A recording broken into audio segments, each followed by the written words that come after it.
Visión País es presentado por Universidad Politécnica y Artística del Paraguay, UPAP. Dale, Escuela de Gobierno y Políticas Públicas Norberto Bobbio. Buenas noches, bienvenidos a Visión País, gracias por acompañarnos. Hoy queremos analizar con ustedes y le proponemos como tema de análisis los milagros religiosos y la salud mental. ¿Existe un límite? En estos últimos tiempos, en nuestro país, a través de las redes sociales, nos encontramos con determinadas situaciones en las que pastores de ciertas iglesias supuestamente están expulsando cuestiones vinculadas con lo mitológico en Paraguay, como expulsando Luisón, en otros casos algunas cuestiones mucho más graves vinculadas precisamente con la salud mental. Por eso le proponemos este tema como una cuestión preocupante y considerando que el pasado día viernes se había celebrado el Día de la Salud Mental, precisamente como para visibilizar este tema y fundamentalmente porque la cuestión de la salud mental, si bien ya era preocupación en los últimos años, en el caso de Paraguay se logró incluso a promulgar una ley para incorporarla dentro de la salud pública como un tema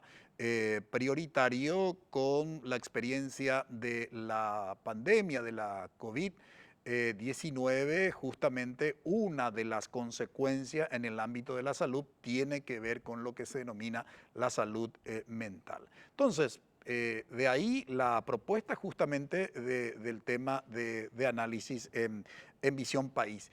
Y algunos critican la definición de la propia Organización Mundial de Salud, porque la definición de la Organización Mundial de la Salud como salud física, psicológica y como bienestar social es incompleta, dicen, dado que no se ocupa del bienestar espiritual. Y esto es una cuestión harto discutida cuando hablamos de la salud mental desde la perspectiva psicológica o desde la perspectiva psiquiátrica e incorporamos ahí la cuestión antropológica, es decir, la cuestión cultural. Cuando hablamos de lo antropológico nos estamos refiriendo a esa dimensión cultural. ¿Cuán tan importante es, digamos, lo cultural como para poder entender lo que tiene que ver con la espiritualidad? Porque la espiritualidad básicamente se define como el bienestar de lo personal, el propósito que tiene una persona, la búsqueda de paz interior, sin ningún tipo de, digamos, de asidero de carácter religioso. Por eso hablar de lo espiritual no necesariamente es referirnos a una religión. La religión es un sistema organizado de creencias, de prácticas y rituales, ¿verdad?, que se manifiesta o que manifiesta una comunidad, ¿no? Entonces es importante esa distinción entre lo religioso y lo, digamos, y lo espiritual. Reitero, y a veces para poder entender lo espiritual, tenemos que tener en cuenta lo que es la cultura. Finalmente, la religión es un fenómeno cultural, o por lo menos también es estudiada la religión como un fenómeno de carácter cultural. Por tanto, si las personas están buscando paz interior, si están, digamos, buscando un propósito en su vida, el tema religioso, el tema cultural, no es un dato menor. Y esto se discute a nivel, incluso a nivel científico. Por eso nos preguntamos cuál es el límite entre los milagros, reitero, los milagros religiosos, ¿no?, y la salud mental. Un límite desde el punto de vista jurídico, un límite desde el punto de vista psicológico, desde el punto de vista psiquiátrico. Por eso hemos invitado hoy en Visión País a personas que pudieran abordar desde esas tres aristas. Nos acompaña el doctor David Velázquez Seifergel, viceministro de Culto. Buenas noches, viceministro. Buenas noches, Francisco. Buenas noches a la teleaudiencia. Muchas gracias por la invitación. También nos acompaña el licenciado Pablo César Chávez, psicólogo clínico y psicoanalista lacaniano. Muy buenas noches, licenciado. Muy buenas noches.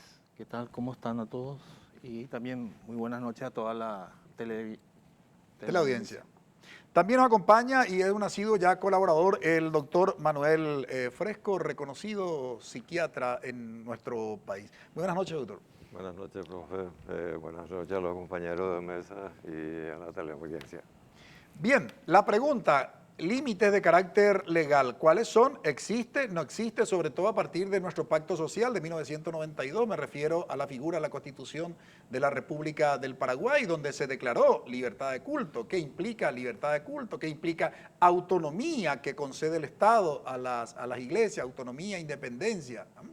Significa que ya no tiene que haber ningún acompañamiento, ningún control, digamos, por parte del Estado. Eso desde el punto de vista jurídico. Ahora, desde el punto de vista científico, y ahí, por supuesto, la mirada de la psicología y la mirada de la psiquiatría es fundamental.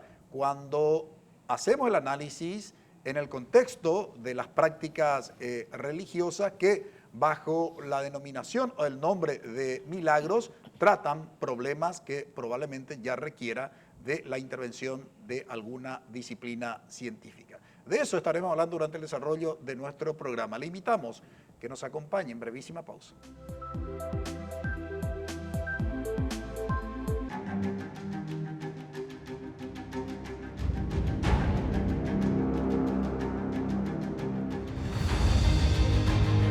¿Vas a dejar que te quede grande? Inscríbete. UPAP, dale. El fin de semana en NPI. Liapo Tejaja en Dupuna Marandú. Arrancamos las mañanas con las mejores músicas e información. Deuda pública crece, llega a casi 20.000 millones de dólares. Yo fui criado en la vida del campo y yo no creo en la asombración. En la estancia por el desafío corrió comentario en la población. Maranduco sábado y domingo, 7 horas, NPI, donde la información nos conecta con la gente.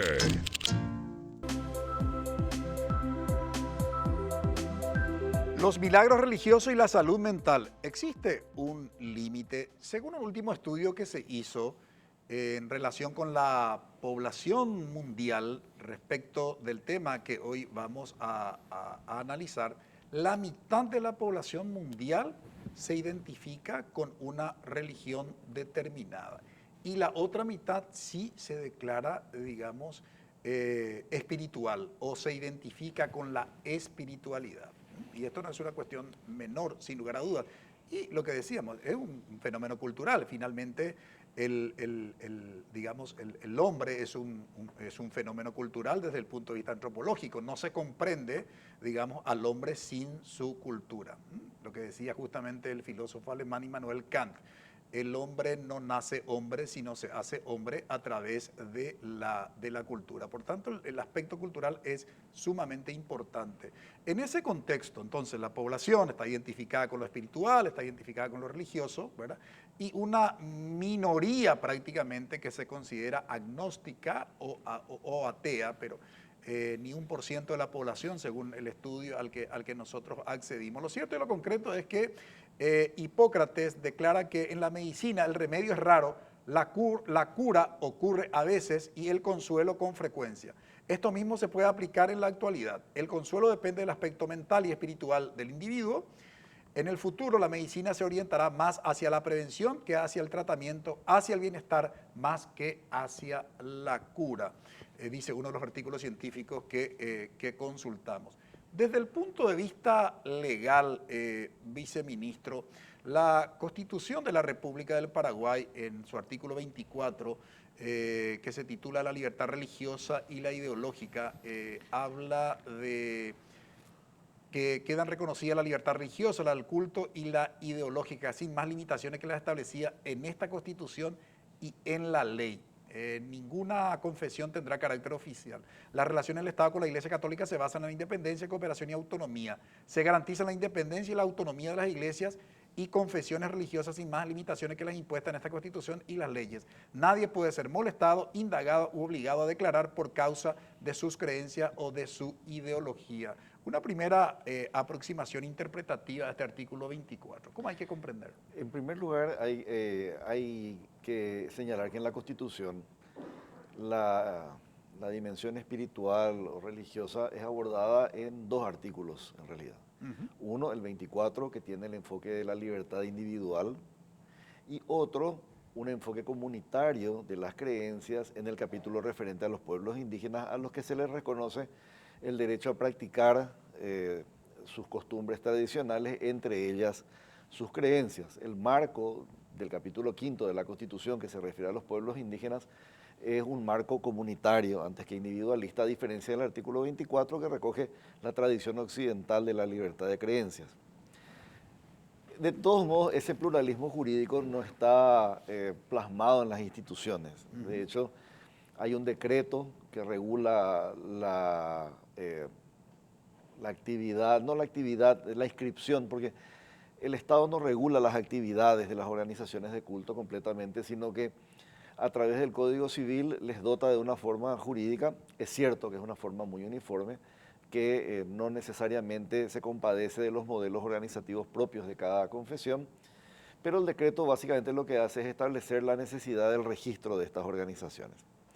No hace consideraciones sobre el fondo de las creencias, como desde luego es esperable, pero para analizar esa otra dimensión comunitaria de las creencias y las espiritualidades de los pueblos indígenas del Paraguay, en todo caso uno se remite al ordenamiento jurídico propio, la Ley 904 de 1981 o las leyes más recientes, el Convenio 169 de la Organización Internacional del Trabajo, relativo a los pueblos indígenas.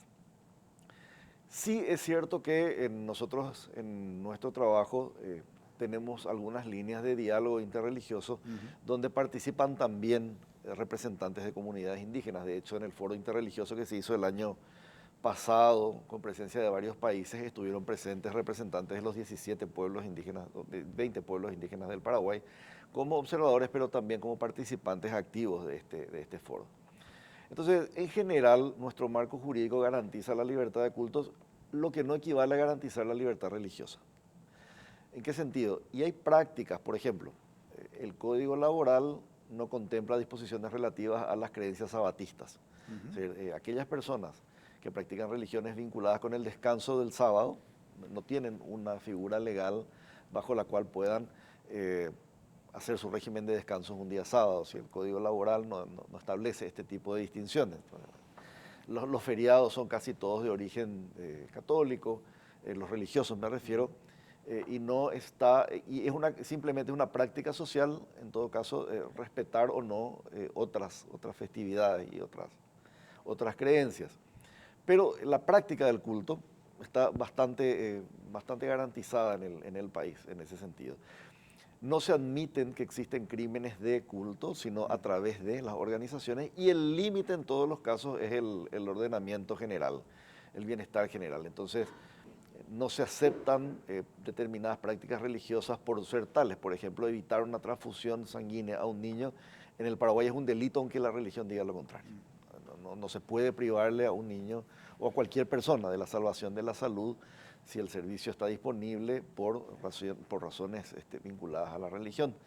Entonces hay un límite, y en realidad todos los derechos humanos tienen un límite que tiene que ver con la visión integral de los derechos fundamentales. Y sin embargo se intenta en lo posible preservar el núcleo de creencias diciendo que puede haber infracciones, delitos, faltas, crímenes que se cometen a través de, pero no pertenecen al fondo de una determinada creencia. Y esto es importante porque de lo que se trata es de identificar el hecho y no estigmatizar una determinada confesión o una determinada creencia por un hecho. Entonces, tenemos un ordenamiento jurídico que tiene rango constitucional, que es plural, pero, digamos, todavía es un ordenamiento que necesita mucho mayor desarrollo en el país, y hay ciertas tradiciones o cierta experiencia ya en abordar temas como lo que son. Es decir, si hay temas vinculados a lo jurídico institucional dentro de las religiones, pues se abordan desde la mirada del Código Civil. Si hay temas como los que estás planteando hoy, se abordarán desde la mirada de la salud pública, o entraremos en el territorio de la autoridad rectora, que es el Ministerio de Salud Pública. Educativa, la misma cosa, es un campo muy complejo porque en la libertad religiosa incluye el derecho de los padres a elegir la religión en la cual quieren que sus hijos se eduquen también. Entonces, hay, digamos, un panorama muy complejo, pero cierta tradición nos dice qué tema pertenece a qué esfera, y se trata, reitero, de precautelar ese núcleo de creencias en lo posible para garantizar esta libertad que es históricamente una de las primeras que también se luchó por preservar. No cabe la menor duda, en una segunda intervención, viceministro, me gustaría que haga referencia a lo que de repente algunos leen el Evangelio y se encuentran con que Jesús practicaba la pobreza y sin embargo en Paraguay se creó una religión y el pastor fue denunciado por lavado de dinero. Entonces, ¿hasta qué punto el Estado básicamente también, digamos, tiene esa responsabilidad, ¿no? del control? Si bien señaló lo que hace referencia a las cuestiones de salud, al tema educativo, al tema laboral, el tema financiero también dejó, digamos, instalada, ¿no? en gran medida la necesidad de algún control más riguroso respecto de la administración de las iglesias en general. Doctor Fresco, una primera aproximación de la psiquiatría respecto de estas prácticas de determinadas religiones que tienen como propósito, como objetivo solucionar problemas que ya adquirieron cierta gravedad en términos de salud mental. ¿Qué dice la psiquiatría en relación con una posible relación que se pueda establecer?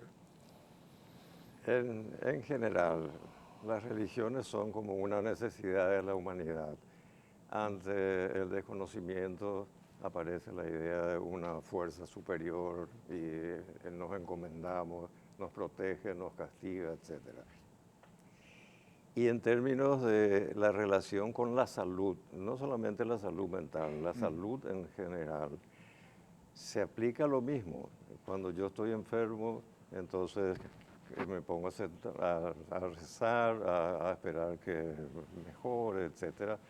Entonces se acrecienta. Y el problema no es la religión, sino los religiosos y las personas que profesan ciertas creencias, hipertrofiando un poquitito el poder que tiene la oración, la comunidad religiosa, etc.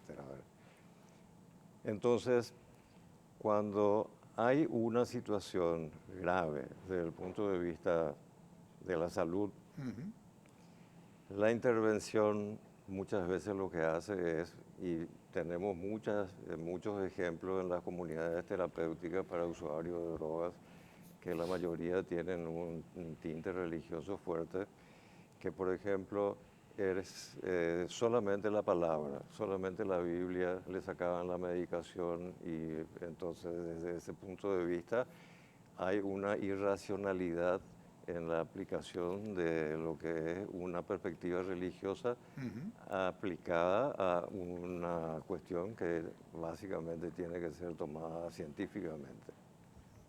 Licenciado, ¿cuáles son los riesgos cuando, digamos, no se da participación a la ciencia en las enfermedades conceptuadas como de salud mental y que se intenta solucionar, en nuestro caso del tema de nuestro análisis, solamente basado, digamos, en la fe o en la creencia en un ser superior? Ahí nosotros deberíamos definir un poco cómo es que lo llamado así, institucionalidad científica es rechazado y qué es lo que ellos creen que rechazan, rechazando ciencia, ¿verdad? Porque a lo mejor hay un juego de malentendidos ahí, ¿verdad? En donde uno cree, uno pone ahí en el concepto de ciencia algo que en realidad no es, ¿verdad? Y los actuantes actúan como si acá no hubiera nada tampoco aquí, ¿verdad? Como que hubo un mutuo rechazo ahí, ¿verdad? Entonces lo que hay que ahí tratar de analizar es un poco, bueno, evidentemente las consecuencias de la no intervención, ¿verdad? Pero ¿qué malentendidos hay ahí que se está evitando que ambos no intervengan entre sí, ¿verdad? Primero ahí hay varias confusiones con respecto, ¿verdad? Uno tiene que entender que a veces no es lo mismo religión, iglesia, creencia, mito, ¿verdad? Que lo que se llama ciencia, razón, ¿verdad? Y espiritualidad mismo, ¿verdad? Entonces, ahí lo que, si vamos a hablar de los riesgos que hay ahí, ¿verdad? Porque riesgo pues siempre es una apuesta. ¿Verdad? Si apuesto a tal cosa, a pesar de que no tenga todas las explicaciones de eso, yo apuesto, ¿verdad? Y en eso hay un riesgo, ¿verdad? Entonces, ¿qué riesgo ellos están queriendo evitar al no juntarse, al no explicarse, vamos a decir, científicamente de las cosas, ¿verdad? Y al querer solamente explicar de una forma, de la forma que ellos entienden, ¿verdad? Digamos aquellas personas que profesan una creencia, ¿verdad? De forma práctica. Hay muchos riesgos, ¿verdad? Pero el principal riesgo para mí es el hecho de que se rechaza el tiempo de comprender de ambos. Es un tiempo, ya que hablamos de creencia práctica como sujeto, como espiritualidad, ¿verdad? No espiritualidad de creencia, sino espiritualidad lógica. El tema acá es, el riesgo principal es que ambos se nieguen a establecer un tiempo de comprender lo que está pasando. Y asuman simplemente pasar a la acción sin comprender lo que se está haciendo. Y eso, por supuesto, lleva muchos problemas. Prejuicios, ¿verdad? Acciones mutuas que van escalando de forma peligrosa, ¿verdad? Aparte, ¿verdad? Del descontrol, vamos a decir. Un ejemplo te voy a dar, ¿verdad? Que no es de religión, es de creencia que se dio en un momento dado. Cuando cayó la pandemia acá en Paraguay, hubo grupos que salieron de repente, ¿verdad?, a pelear contra las antenas 5G. Se armaron comisiones barriales, ¿verdad?, en donde estaban convencidos que, por ejemplo, el tanque del vecino era una antena 5G. ¿Verdad? Es una acción irracional. Es una acción irracional precipitada. Ahí la pregunta es, ¿qué es lo que se rompió para que ellos tengan que acudir a una creencia irracional para juntarse? ¿Verdad? Y de ahí traer un tiempo de comprender y conversar, porque si no conversas tampoco vas a establecer un tiempo, tampoco vas a poder saber intervenir ahí correctamente. ¿Verdad? Bueno, el tema realmente es bastante complejo y más complejo aún si focalizamos nuestra mirada en la pandemia, porque algunos que se formaron en el ámbito de la ciencia, ¿no?, parecían por ejemplo los antivacunas, ¿verdad?, que fueron los propios conspiranoicos también, o ni hablar de los conspiranoicos, ¿verdad?, que uno dice, a ver, si la humanidad ha recogido esta evidencia respecto de este fenómeno, ¿verdad?, y eso es lo que tenemos hoy y se ha solucionado y se han salvado vidas, ¿verdad?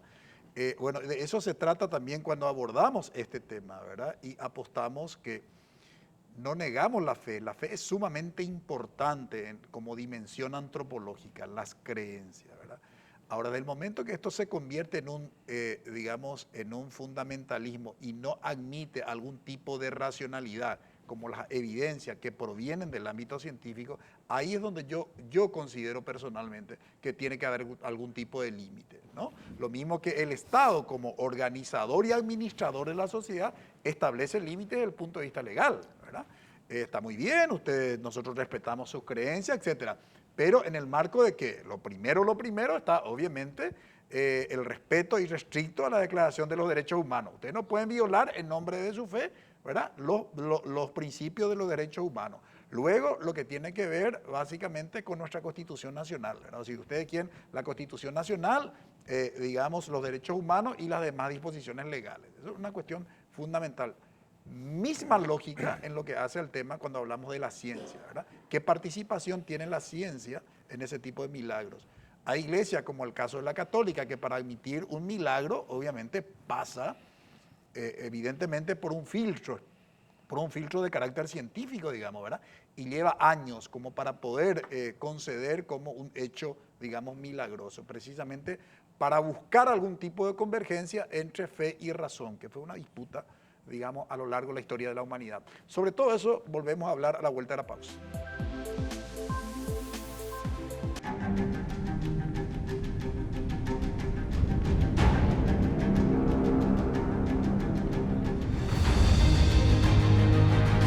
¿Vas a dejar que te quede grande? Inscríbete. UPAP, dale. En NPI, Marcelo Burgos y Juan Ángel Obando te mantienen conectado a los deportes. ¿Cómo le irá a Cerro Porteño en esta nueva versión de Copa Paraguay? Empezó ganando. General Caballero, que se hace fuerte de local en este último tiempo. Nacional en el segundo tiempo, ya hacia el final, pudo aprovechar para convertir el 1-1. General Caballero levantó su nivel. En lo que no hizo en el primer torneo, está haciendo ahora. Lo que suceda en cada deporte se habla en Entretiempo. Lunes a viernes, 12 horas, NPI, donde la información nos conecta con la gente.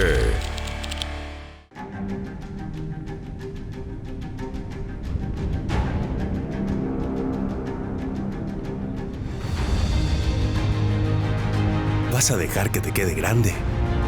Inscríbete. UPAP, dale. Los milagros religiosos y la salud mental. Existe un límite, es el tema de análisis hoy en Visión País. Decíamos en el bloque anterior, explicó muy bien el viceministro de Culto, cuál es el rol del Estado desde lo que prescribe la Constitución Nacional y distintas disposiciones legales. Yo agregaba un fenómeno que en estos últimos tiempos se presentó como un desafío también para el Estado, lo que tiene que ver con las finanzas de las distintas iglesias, viceministro. Un caso más reciente es de una, digamos, de una iglesia en el interior del país cuyo pastor precisamente hoy está cumpliendo parte de todo un proceso judicial por lavado de dinero. En ese sentido, digamos, ¿de qué manera interviene el Estado? Hay cosas ahí, obviamente, donde se establecen de manera taxativa en lo que hace a la administración financiera de las iglesias. No hay un régimen distinto al de las demás organizaciones. Okay. Hay que comenzar diciendo que, al igual que ocurre con las creencias políticas, también el Estado registra las religiosas, así como hay un régimen de partidos políticos para canalizar el derecho o los derechos políticos. Las religiones son exigidas a organizarse en asociaciones que se rigen por el Código Civil. Entonces obtienen personería jurídica a través del Ministerio del Interior primero, y con la personería jurídica se registran en el Registro Nacional de Cultos, que sí pertenece al Viceministerio de Culto. Si bien es cierto, no hay disposiciones específicas sobre el alcance del registro, son cada vez más las instituciones, como por ejemplo la Dirección Nacional de Ingresos Tributarios, los servicios municipales y nacionales de catastro, los registros municipales en general, que exigen el registro del Registro Nacional de Culto, la constancia, para otorgar beneficios. Por ejemplo, las iglesias están exentas del pago de impuesto inmobiliario en algunos casos o de exoneraciones de tasas municipales, pero para eso tienen que presentar la constancia de estar registradas en el Registro Nacional de Cultos. Lo mismo pasa con la Dirección Nacional de Ingresos Tributarios. Antes de emitir una constancia, se pide la constancia de estar registrada. Entonces, hay una suerte de construcción también ad hoc de la norma que hace que se apliquen normas de lavado de dinero. CEPRELAD también interviene en estos procesos. La DENIT interviene en estos procesos, el Ministerio de Finanzas interviene en los procesos, las municipalidades. Es decir, se formó, digamos, por efecto de la creación del Registro Nacional de Cultos, una estructura que permite al Estado ingresar a controlar el manejo financiero de las organizaciones en general en el país y en particular también de las iglesias. En términos de figura, de personería legal, digamos, de personería jurídica, que es el término técnico, ¿las iglesias adquieren una figura establecida en el Código Civil o tienen una figura distinta? No, es la misma figura y acá, por eso decía yo que no necesariamente libertad de cultos coincide con libertad religiosa. El modelo organizativo es el mismo que rige para cualquier asociación civil. Entonces, una iglesia debe tener un presidente electo con las normas del Código Electoral. Los pleitos electorales se dirimen ante la justicia electoral. Es el ámbito en el que se juzgan los problemas que pudiera tener la elección de una autoridad o de un grupo de autoridades. Entonces hay como un marco general que no necesariamente respeta las especificidades del culto, de la organización tal o cual, la asociación religiosa tal o cual. Pero esto es porque nosotros en el Paraguay no tenemos ley de cultos como existe, por ejemplo, en Chile, en México, en algunos estados de los Estados Unidos o en Colombia, donde se abordan estos y otros temas. Por ejemplo, cito esto como un ejemplo, ¿cuál es la figura jurídica cuál es la figura laboral del pastor? ¿Es un profesional independiente? ¿El sacerdote tiene que emitir factura legal? ¿No tiene que emitir? ¿No? ¿Es una persona que pasa o no por estudios universitarios para ejercer? Que en otros lugares son temas abordados porque se trata de temas de interés público. Más allá de que responden a cuestiones de intimidad, desde el mismo momento en que están en la esfera pública, son abordadas como temas también de interés público. Entonces, nosotros por eso decía la libertad de culto, es decir, la práctica tiene muchas garantías, pero no todo el concepto religioso está incluido en alguna de nuestras normas, como esto que estabas diciendo de la forma organizativa, es típica del Código Civil y además es casi siempre la típica de otras asociaciones no religiosas. Ahora, organizar una comunidad religiosa. Perdón, la excepción es la Iglesia Católica. Okay. La Iglesia Católica tiene un qué? estatuto diferente porque se organiza en función de un decreto de los años 60 que le reconoce personería jurídica a la Iglesia tal como está, con su estructura. Es decir, de arzobispo, obispos, sacerdotes, parroquianos, etcétera. Las parroquias tienen personería jurídica propia. El decreto de los años 60 establece personería jurídica tanto para la Iglesia Católica en general como para sus unidades en particular. Pero solo para esa religión. Solo para la Iglesia Católica. Es el único tipo de acuerdo que hay, el único tipo de norma que se refiere específicamente a una creencia. Por último, viceministro, organizar una comunidad religiosa, ¿sí? Reconocer una religión, ¿cuáles son los requisitos para dicho reconocimiento? Nosotros intentamos ir simplificando los procedimientos de inscripción porque eran bastante engorrosos. En general, si se trata de una organización que tiene una matriz y filiales, lo que pedimos es sobre todo los datos de la matriz y algunos datos de las filiales, pero no le pedimos a todos los mismos datos, porque creaba esta suerte de disparidad entre haberle reconocido a una de las religiones un modelo y para las otras establecer requisitos que para aquella no se establecían. Entonces fuimos tratando de simplificar los procedimientos y hoy lo que pedimos son los datos asamblearios, un estatuto donde estén contemplados los aspectos estrictamente del culto. Y esto digo porque a veces algunas confesiones se presentan sus estatutos con actividades que no son propiamente de culto. Por ejemplo, dicen, quiero abrir un colegio o quiero abrir una radio. Está en los estatutos, un medio de comunicación. Eso se hace a través de las normas de CONATEL, lo otro a través de las normas del Ministerio de Educación, en las normas educativas me refiero, ¿verdad? Se trata de que el estatuto refleje en puridad el mundo de las creencias, pero las otras actividades no se pueden incluir ahí porque están reguladas por otro tipo de normas, por ejemplo, telecomunicaciones o educación, según el caso. Incluso ahora muchas confesiones están tomando cuidado de hacer lo que estabas comentando y lo que se comentó brevemente aquí. Van a hacer actividades de dinamización, de eventos con jóvenes, llevan a adeptos de sus creencias, pero con título profesional. Un psicólogo, que es adherente de tal o cual creencia, pero un psicólogo. Entonces, hay como, aunque la norma no obliga, hay como cierto cuidado por la presión social también. O sea, la sociedad exige que la gente que va a trabajar frente a un público sea una persona con formación mínima, si es posible de carácter universitario para temas delicados. No digo que lo hagan todos, no digo que sea una práctica necesariamente universalizada, pero es una práctica creciente el incorporar profesionales para este tipo de actividades, que tienen esta doble dimensión de ser creyentes de tal o cual sistema de creencias, pero además tienen la formación científica de base. Qué bien que se haya generado esa conciencia, porque en estos últimos tiempos nos enteramos que un tiktokero, si se nos permite utilizar el término, fue contratado por la Fiscalía para ir a dictar una conferencia a los jóvenes vinculados precisamente con la con la salud mental, ¿no? O sea, ese tipo de cuestiones también, incluso hay pasos importantes que están dando las propias religiones y sin embargo organismos que forman parte de la estructura del Estado todavía, digamos, recurre a ciertos personajes en un tema tan delicado como es el de la salud mental.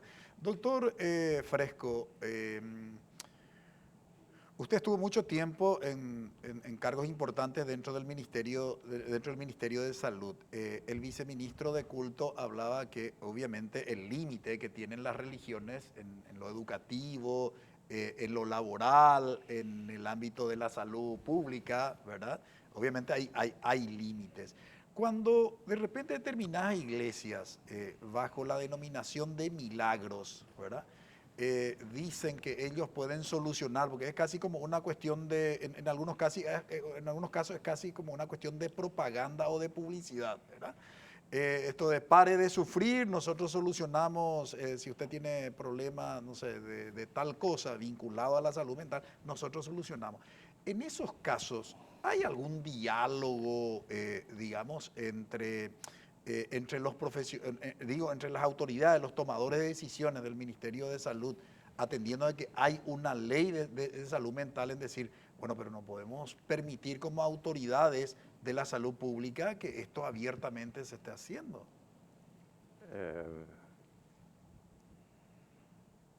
No recuerdo cómo se llamaba la comunidad, pero para hablar con los pacientes internados sobre todo, participaban los pacientes que voluntariamente aceptaban. Había un tiempo, una hora, entonces el que era católico podía tener su misa, etcétera.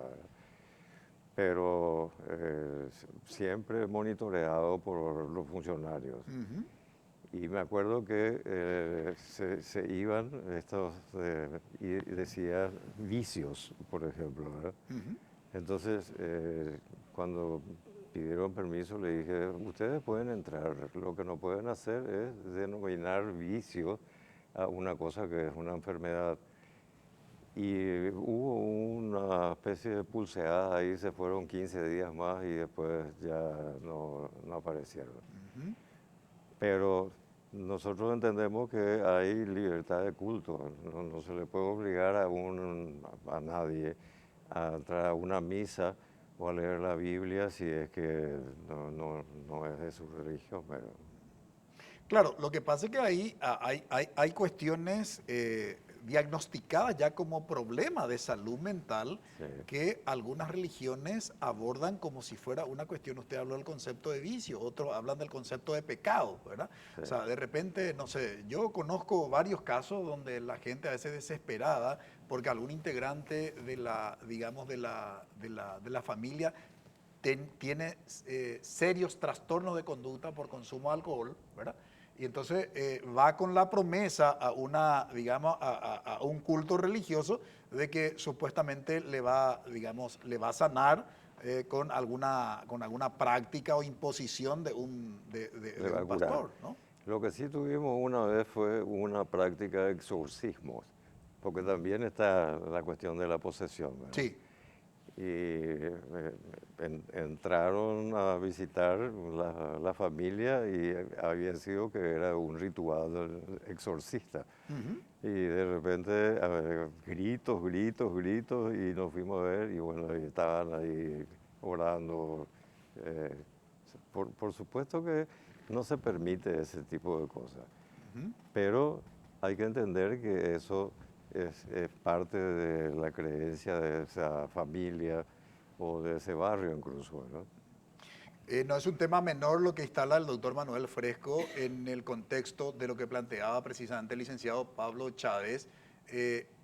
¿Cuál es la explicación del por qué no hay ese diálogo planteado él en su intervención? Y a la vuelta queremos retomar ese tema, a ver, por lo menos planteando hipótesis, ¿por qué no es posible encontrar algún punto, ¿verdad?, de diálogo? ¿Por qué se cierran algunos pastores creyendo que simplemente pueden solucionar problemas serios de salud mental simplemente con una imposición o con una oración o participando de un rito, digamos, de una religión o de un culto, Y respecto precisamente de lo que dicen las evidencias, ¿verdad? Las evidencias científicas, de eso se trata. Pero de eso vamos a hablar a la vuelta de la pausa. Queremos despedir al viceministro de Culto y agradecer, digamos, por haber aceptado la invitación y sobre todo habernos ilustrado respecto de las disposiciones constitucionales y legales y cuál es el límite también respecto a la libertad religiosa y la libertad de culto. Se tiene que retirar por compromisos contraídos con anterioridad, pero le agradecemos muchísimo, viceministro, por estar hoy en el programa. Gracias por la invitación, Francisco, al panel también. Muchísimas gracias por haber compartido este momento y ojalá podamos retomar el diálogo. Me parece muy, muy interesante esto de cómo hacemos para romper la barrera de la incomprensión mutua que decía el licenciado, porque cada uno reacciona frente al otro marco cognitivo con resistencia y es porque tiene sus propios marcos cognitivos desarrollados en función de creencias que son muy antiguas en algunos casos, ¿verdad? Y creo que es interesante retomar esa línea de diálogo en algún momento. Gracias, Francisco. Gracias y saludos también a la teleaudiencia. Muchas gracias, viceministro. Brevísima pausa. A la vuelta continuamos con el análisis, el debate con el psicólogo y el psiquiatra que nos acompaña el día de hoy.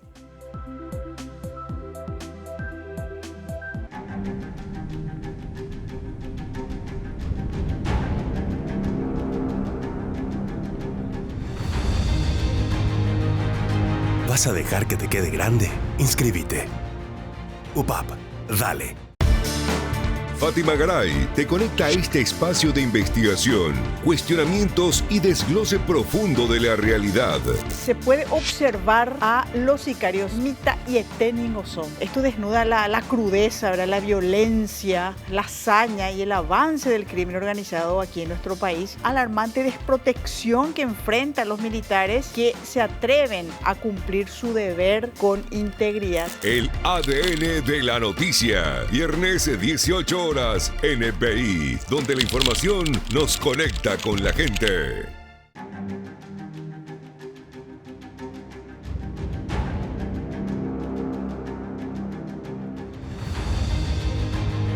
¿Vas a dejar que te quede grande? Inscríbete. UPAP, dale. En los bloques anteriores hablaba uno de nuestros invitados, el licenciado Pablo Chávez, en relación con esta, hasta si se quiere, hoy yo plantearía como necesario diálogo, ¿verdad?, entre los que practican un culto, dirigen el culto de una, digamos, religión y aquellos adeptos que van y buscan en esa religión la solución de algún problema de carácter, digamos, de carácter mental. ¿Por qué crees, licenciado, esa resistencia cognitiva, le llamaba el viceministro de Culto? La verdad puede haber muchas razones, ¿verdad? Puede haber razones de interés particular de los dirigentes, ¿verdad? Hay gente que es estafadora directamente, ¿verdad? Hay gente que le engaña a la gente y vive de eso. ¿En nombre de la religión? En nombre de la religión, ¿verdad? Hablando de dirigencia, te digo así. Sí, no, lógico, lógico. Pero acá hay un problema mucho más profundo que tiene que ver con la objetividad de la creencia y la funcionalidad social de la creencia, ¿verdad? Que tiene que ver principalmente, ok, vos podés castigar a todos esos, ¿verdad? El problema es por qué se reproduce, ¿verdad? Porque a pesar de que es absurdo, yo sé que es absurdo, creo aunque sea absurdo. O sea, ¿crees que hay conciencia de la gente? Y hay conciencia también. Es un acto consciente, ¿verdad? Es un acto consciente. Yo creo, aunque sea absurdo. Y esa es la fe. Eso es lo que llaman acto de fe. El problema de la objetividad de la creencia es este, y voy a hablar de un caso específico, ¿verdad? Hay una necesidad de mantener, por lo menos alejados, ciertas contradicciones de un orden que te estabiliza en la sociedad. Y eso a veces es ficción. ¿Por qué? Porque a veces, un ejemplo te doy, o sea, una posibilidad lógica es que mañana puede terminar el universo. Pero vos no podés vivir tu vida pensando que mañana va a terminar el universo. De lo contrario, te ataca una angustia irrefrenable esperando eso. No podés planear tu vida para mañana, para pasado.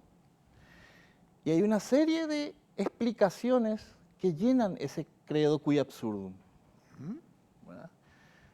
Una de ellas es la científica, la que te dice, bueno, puede realmente que no, termine por estas razones. ¿Verdad? Entonces te voy a contar un caso sobre eso. ¿Verdad? Acá en Paraguay, un caso, voy a citarle a Genaro Riera, ¿verdad? Que le conoce también acá Manuel. Genaro Riera y Andrés Arce intervinieron en un caso en Paraguay en 1994 en la comunidad de Torrescue, ¿verdad? En Torrescue hubo un caso de neurosis colectiva, ¿verdad? En donde si no se intervino el Ministerio de Salud, ¿verdad? Y ellos les tocó intervenir ahí, ¿verdad?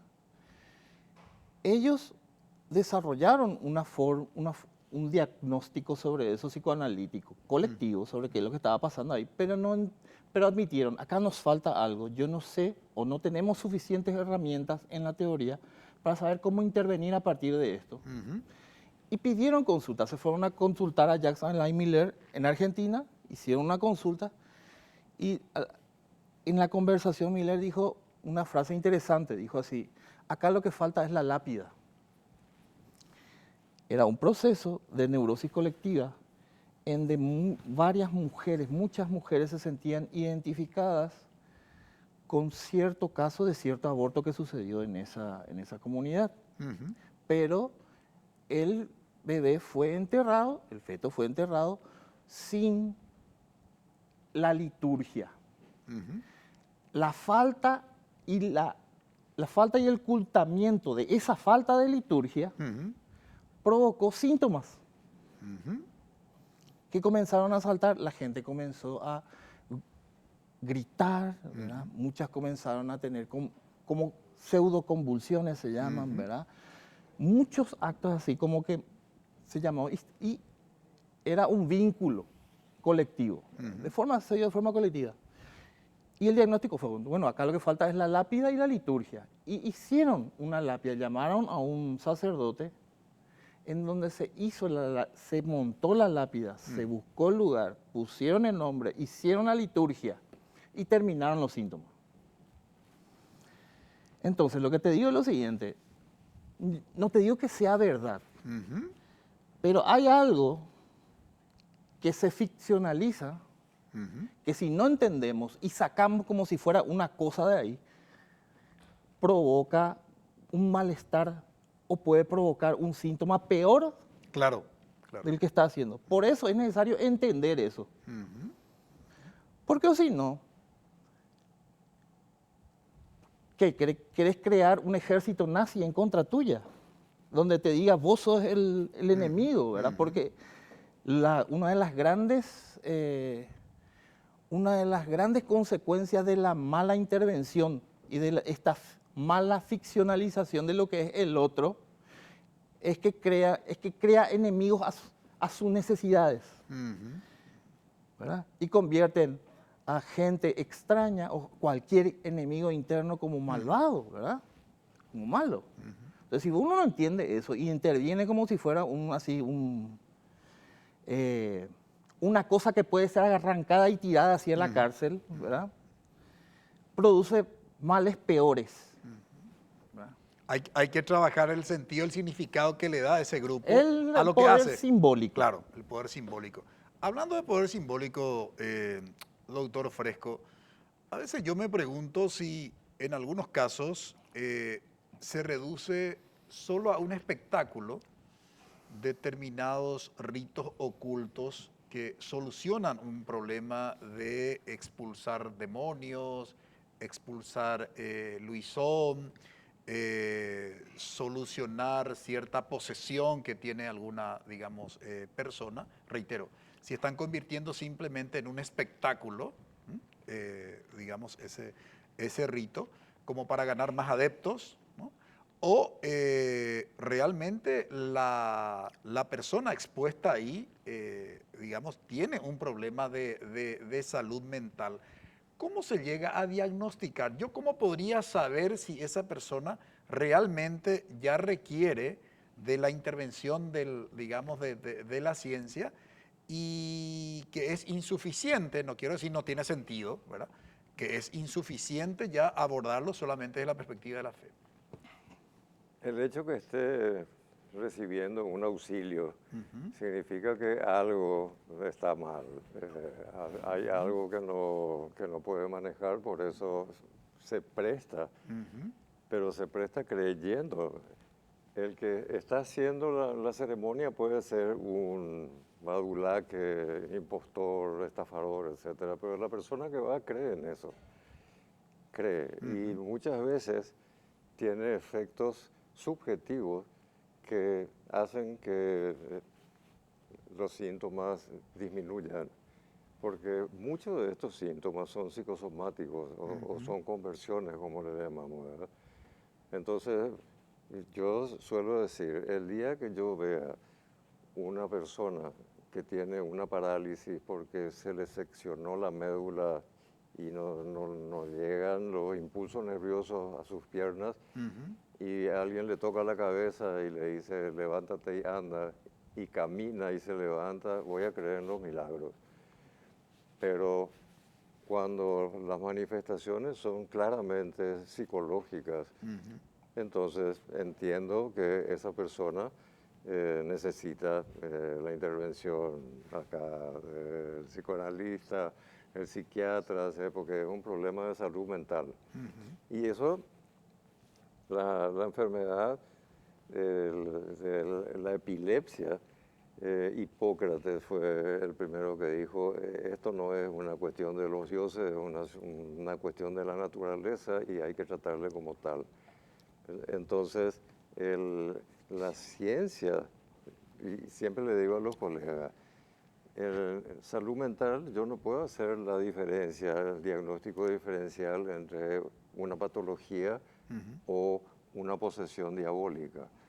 No puedo, no puedo tener esa duda, porque para la ciencia el diablo ni Dios no tienen intervención en esta cuestión. Tienen intervención desde el punto de vista de la creencia del enfermo o de la enferma, que obviamente algunas veces es un beneficio tener una idea de un Dios bueno, protector, etcétera, etcétera, ¿verdad? Pero, como te digo, el que va a una de estas ferias y le pone el micrófono y ¿cómo está ahora? Y ya me puedo hacer flexiones. Ese es un circo, ¿verdad? Un circo que vende. Exacto. Y la tele pasa varias veces, etcétera, ¿verdad? Y esto es justamente lo que generó interés y al mismo tiempo preocupación en la producción periodística de este programa. Porque no puede ser que ese tipo de cuestiones, en nombre de la libertad de culto, ¿verdad?, sabiendo el daño que eso causa, ¿no?, no se tenga que hacer nada, licenciada. Se debe hacer el nombre, justamente en la cuestión, ¿verdad? En un estado extraño a todos los cultos, ¿verdad? Vos escondés tu creencia atrás del ciudadano, ¿verdad? Sí, claro. Entonces, vos primero sos ciudadano antes de cualquier cosa.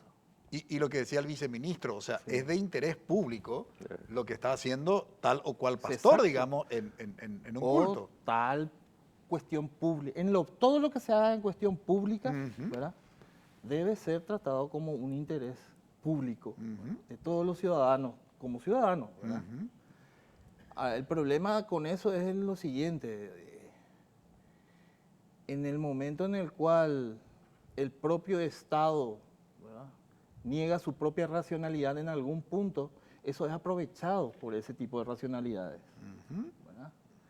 Se convierte en un sujeto político, ¿verdad?, que es la vuelta a la no ciudadanía, ¿verdad?, la vuelta a la dependencia. Es cierto, ¿verdad?, que la creencia ayuda en ese momento. Pero ¿qué es lo que ayuda en ese momento? La creencia, la ficción construida por esa persona es siempre una respuesta a una pregunta. Es lo que descubrió Freud. el nene que le falta algo desde chico de 2 años que te está preguntando, ¿y qué esto es? ¿Y qué esto es? ¿Y qué esto es? Crea una ficción para explicarse qué le falta, qué es lo que le falta. Pero esa pregunta ya te dice que es racional, que hay algo ahí que ordena esa creación. Si no entendemos eso, vamos a creer que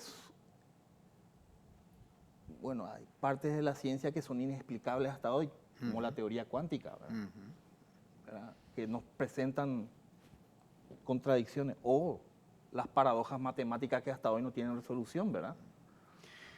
De todos modos, creo que vamos a terminar reconociendo todo que es un gran desafío, en primer lugar, para el Estado. Creo que el Estado tendría que, a mi modo de comprender, tener mayor intervención en este tipo de, digamos, de cuestiones, porque tiene que proteger al ciudadano. Debe haber un debate también con científicos responsables. Claro. No cabe la menor duda. No solamente del lado, digamos, de los pastores de la iglesia, sino también del lado de los que hacen ciencia, ¿no? Vos preguntaste, profe, ¿por qué no hay diálogo?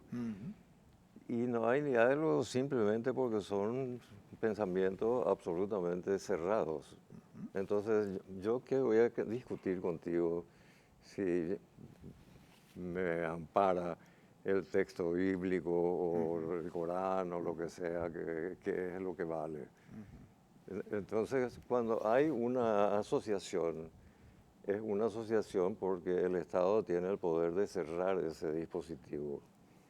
Entonces aceptan, pero no es que aceptan porque están comenzando a pensar más racionalmente, aceptan porque no tienen no tienen salida, porque si no se les cierra.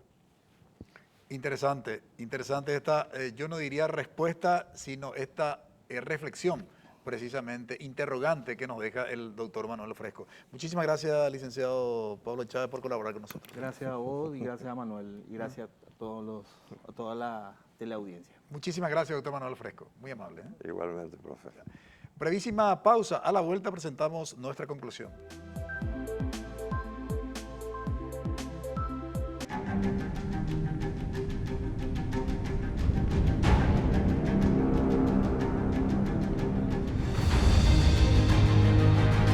¿Vas a dejar que te quede grande?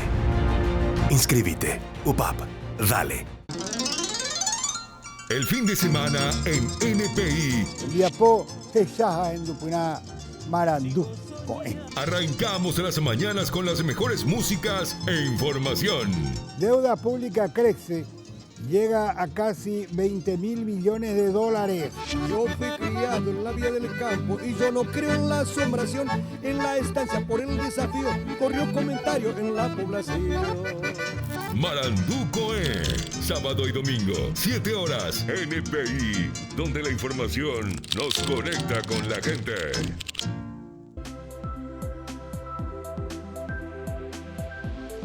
Los milagros religiosos y la salud mental. ¿Existe un límite? Ha sido el tema de análisis hoy en Visión País. Siempre que hablamos de la religión, se hace desde la perspectiva de la verdad. Y la verdad no se discute, se acata. Y en la otra vereda, cuando planteamos la ciencia, hablamos de la razón, hablamos de los argumentos. Y los argumentos se analizan, se debaten, se discuten. Por eso, en la historia de las religiones, se ha instalado el debate en torno de la fe y la razón. Y se ha llegado a la conclusión que la fe no puede ser absurda ante la razón. La fe tiene que, en alguna medida, ¿sí?, buscar algún punto de encuentro respecto de la razón. Pero en términos prácticos, los cultos religiosos deben tener límites y de hecho nos explicaba el viceministro de culto, el doctor David Velázquez Seifergel, que la Constitución y las disposiciones legales establecen las limitaciones en términos de responsabilidad del Estado. Y decíamos nosotros y nos preguntábamos durante el desarrollo de nuestro programa que ante determinadas enfermedades dentro de la salud mental que se presentan como un espectáculo en determinados cultos religiosos, algo tiene que hacer el Estado en relación con ese tipo de situaciones. Nos decía uno de nuestros invitados, es importante que se pueda encontrar la posibilidad de algún diálogo, pero para ese diálogo la fe no se tiene que presentar como una verdad. La fe se tiene que presentar como una dimensión antropológica del hombre, necesaria dimensión. Es importante, sin lugar a duda, la fe, la creencia, pero en algunos casos también es importante apoyarnos en la evidencia, que es el cúmulo que, digamos, logró la historia de la ciencia, sobre todo en lo que hace al tema de la salud mental. Agradecemos su preferencia, que todos tengan un buen inicio de semana. Buenas noches. Visión País es presentado por Universidad Politécnica y Artística del Paraguay, UPAP. Dale, Escuela de Gobierno y Políticas Públicas Norberto Bobbio.